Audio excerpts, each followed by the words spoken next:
BIAM laboratory school Habiganj পবিত্র ঈদে মিলাদুন্নবী 2024 উপলক্ষে আলেখ্যানুষ্ঠান।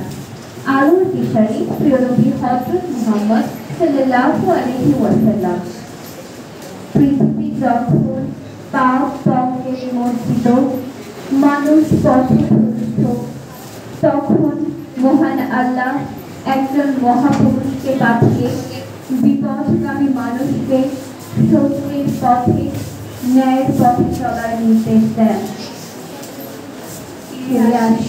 কে আসে সারা পড়ে যায়, কে আসে জাগে নতুন সারা, জাগে সুসুপ্ত মৃত জনপদ, জাগো শতাব্দী ঘুমের পাড়া।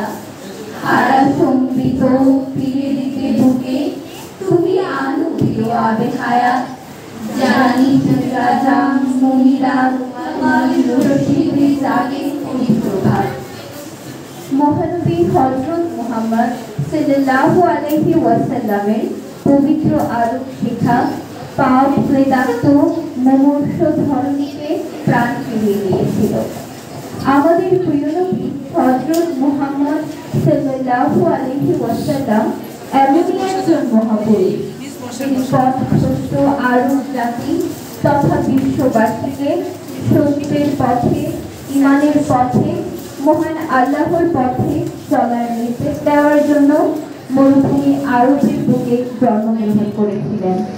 মহানবী হযরত মুহাম্মদ সাল্লাল্লাহু আলাইহি ওয়াসাল্লাম 570 খ্রিস্টাব্দে 20 এপ্রিল এবং রবিউল আওয়াল মাসের 12 তারিখ সোমবার মক্কার বিখ্যাত কুরাইশ বংশে জন্মগ্রহণ করেন।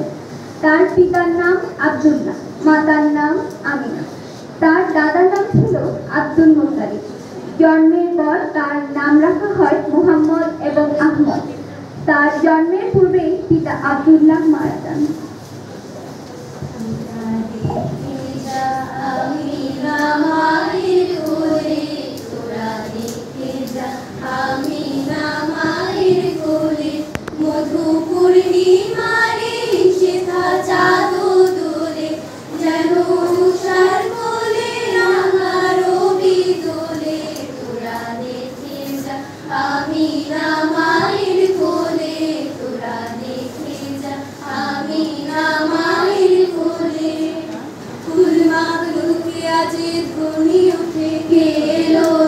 কালিমা শাহাদাতের বাণী ঠোঁটে কে এলো,